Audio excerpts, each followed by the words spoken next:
Hey, what's up, guys? Today we're going to be talking about javelin units, mechanically how they work, what their placement is in T-Wars and siege battles. So let's go ahead and jump right in with their veterancy and the tech tree for them. So you have a couple of Jav units here. The green ones aren't bad as leadership fillers. These guys, the domain javelineers, have a lot of volleys, but they don't have an area target, which is kind of a downside. I honestly prefer Javelin Militia because they have the area attack, they have the free throw, and then they also have a really cool charge. So what the charge does is you hit it, they charge in, but before they hit the enemy units, they actually throw another Javelin unit. What I recommend for the veterancy on these guys, well actually here I have the unit.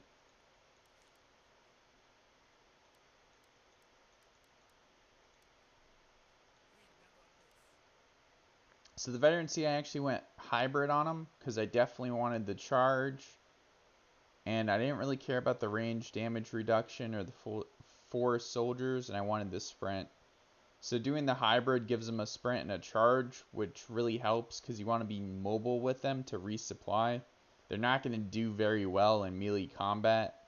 Again, these are sort of like a ranged unit in the way that you're throwing your jabs and you're getting out of there as fast as you can.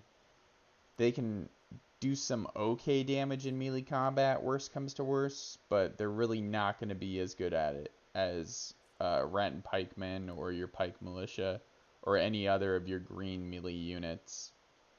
The black Dragon Javelineers, on the other hand, are a fantastic Jav unit for 115 leadership.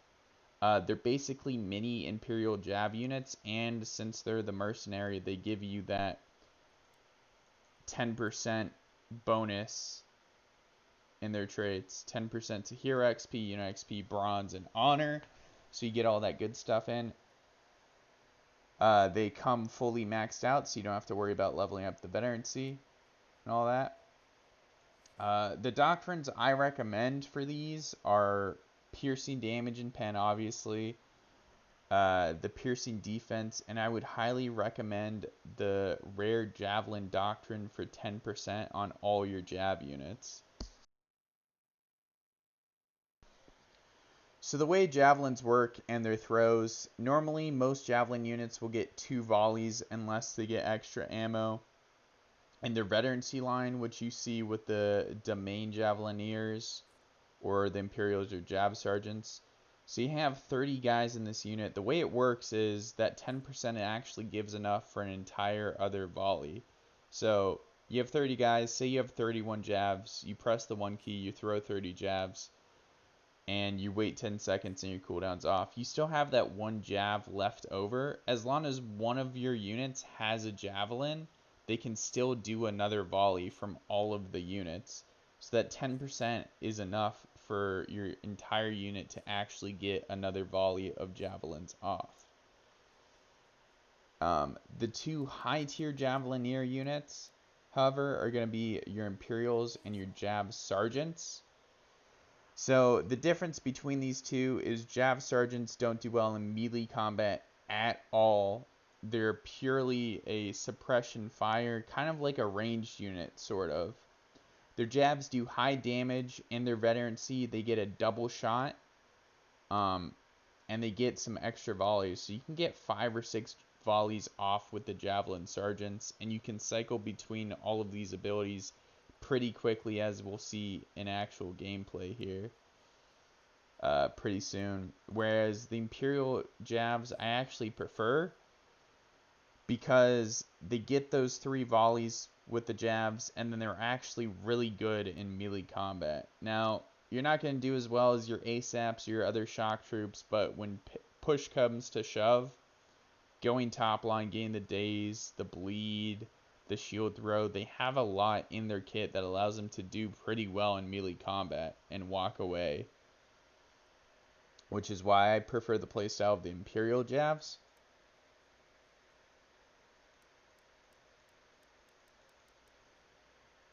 The domain Javs I've played around with them. I'm not impressed. all that much. I mean, they're not bad, but if you're going to take a javelin unit, I would, just for a leadership filler that you need, about 100 leadership for, I'd highly recommend the mercenary black javelins, just because you don't have to repair the unit kits, you get the 10%, and they seem to perform a lot better than these two green javs. If you don't have the mercenary, it costs, I think it was 700,000 silver, which will take you a little bit of time. I'd recommend the green ones. They're not bad, they're fun to play around with, and they're really cheap. And I think they do a little bit better than the domains. Let's go ahead and get in some gameplay here.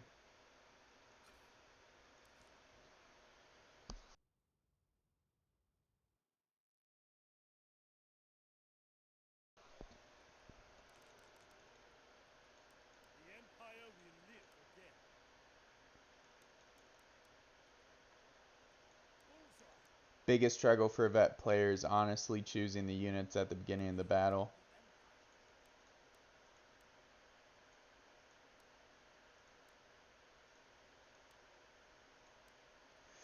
They count technically as a blue unit. They don't perform as a blue unit. I don't know why they are. It's one of those weird things. But they're still really good. So let's go ahead and start with the Javelin Sergeants. So if you're going to play these units, I'd recommend a hero with a stun. The best way to do it in hero combat is to stun the enemy and then use your targeted ability, which is your 4 or your 3. And what that does is all these javelins shoot at one unit. So if you knock the hero down and then throw your javs, you're pretty much going to insta-kill them with these two heroic high-tier javelin units. The low-tier ones don't have them, but both the Imperial Javs and the Jav Sergeants have them.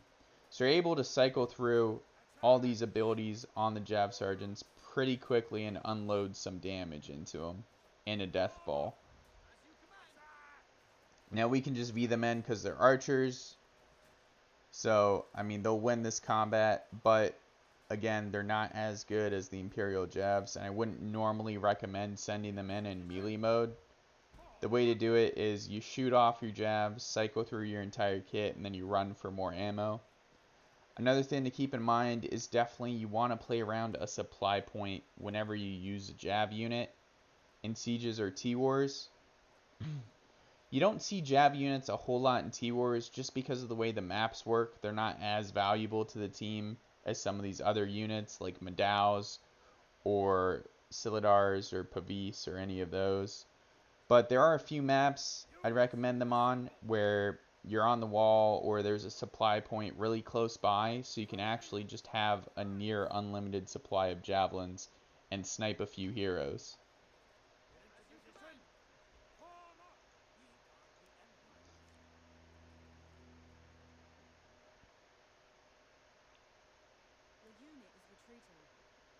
Let's get into the Imperial Javs here. So the Imperial Javs are pretty good. They're honestly my favorite one because they have this shield wall that's pretty good against ranged fire.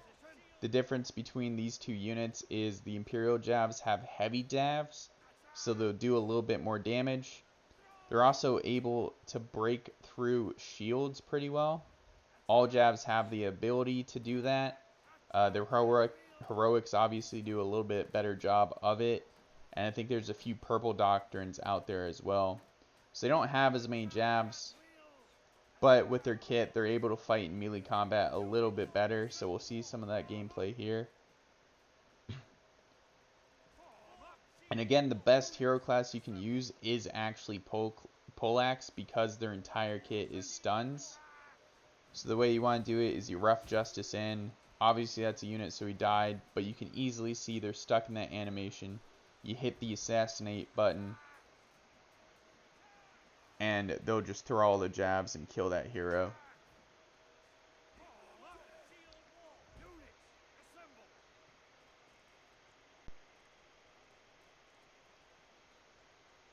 Let's go ahead and swap out for the mercenary jabs, the black dragons. So these guys are pretty cool. They're basically baby Imperial javs. They're pretty nice.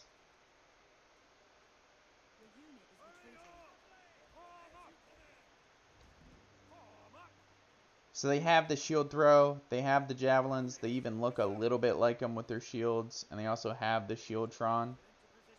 Unfortunately, green and blue javs do not have the assassinate. I forget what it's called, but the button that allows them all to shoot the same target. So the best thing to do is make sure that the hero you're fighting doesn't have any allied units around him, and then you stun him and throw your jabs, and most of them should kill. In my experience, a volley from these green and blue units aren't enough to one-shot the hero, but they're definitely going to get him pretty low, like maybe a quarter or a third of his health, and really easy for you to finish off as a hero. Let's go ahead and swap out for these guys. The cool thing about the Javelin Militia is you're actually able to get a double throw off, and we'll see that here. So in their kit, they're pretty mobile. You have the sprint, you have the charge. Oh, I didn't realize there was an archer left over. Get him, boys. So the way you're able to jank a double throw is you can use your 1 or 2 ability, throw your jabs, and then your charge will be up. This charge is really cool because they'll charge in, throw their jabs, and then go back into the charge animation. It's actually one of the cooler things I've seen in CB. I'd love to see more unique mechanics like that when it comes to units. They do okay in melee combat here. They're not the best at it, and again, they won't survive very long in melee, so I'd recommend just using these as a double throw jab unit. You're able to do that pretty easily with these guys because, again, they're really fast.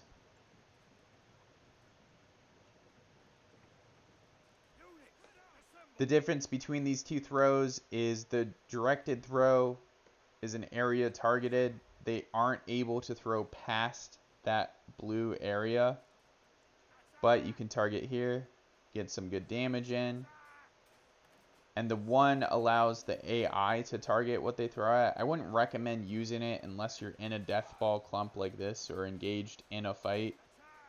Then it's pretty accurate. But if you try to do the free throw, as I like to call it, at a range, like, you know, they're far away from you over there near the spawn, in a siege battle, they're not going to be very effective. They might whiff and throw at that one unit that happened to be walking behind you. So I'd always try and recommend using the directed throw or the charge throw. Again, with any jab, I'd also recommend using the directed throw other than just the AI targeting, because AI in CB is not always the best, as we've seen some janky stuff if you've played CB for a little bit.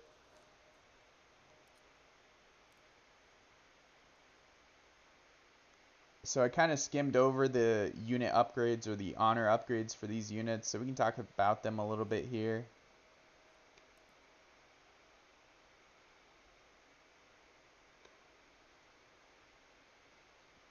Oh, unless my scroll bar doesn't want to work. So they have some nice honor upgrades. I don't know that you need these honor upgrades for the ammunition if you have the 10%. There are times where I'll have like 24 left, and because of the way the 10% works, I actually don't have enough for a volley. So it increases your chances if you lose a few guys of getting off that extra volley. So it's not bad on the green unit here, but it's pretty expensive when you get to the heroic unit, so I really wouldn't recommend it unless you're done with everything else. But if you want to unlock these guys for some fun times, they're really fun in sieges. Again, you're not going to see them a whole lot in T-Wars just because they're not as valuable as some other units. Unless there's a supply point close on a map you know you're going to be fighting on, then it's a niche role that could be very effective. Like I know tonight in T-Wars, we're going to be fighting and one of our guys is rocking the poleaxe and some jabs because there's a supply point right underneath the wall he's fighting on. So having 1 or 2 of those guys would be very valuable in T-Wars, but you're not going to see it a whole lot. So I wouldn't recommend focusing these units. I would definitely get your palace guards or your shields and pikes first before you start dicking around with jab units. But they are really fun, and would recommend playing them at some point in your CB career. These honor upgrades are pretty good. You get some slashing defense, some piercing here, and you get some damage from the Imperial Javs. Again, they're The honor upgrades are really nice, but they're pretty expensive for a niche unit that you're really not going to use a whole lot except maybe in sieges. Well, thanks for tuning in, guys. I hope this was informative and helps you a little bit on how to play javs, how they work, and if you want to go for them at all.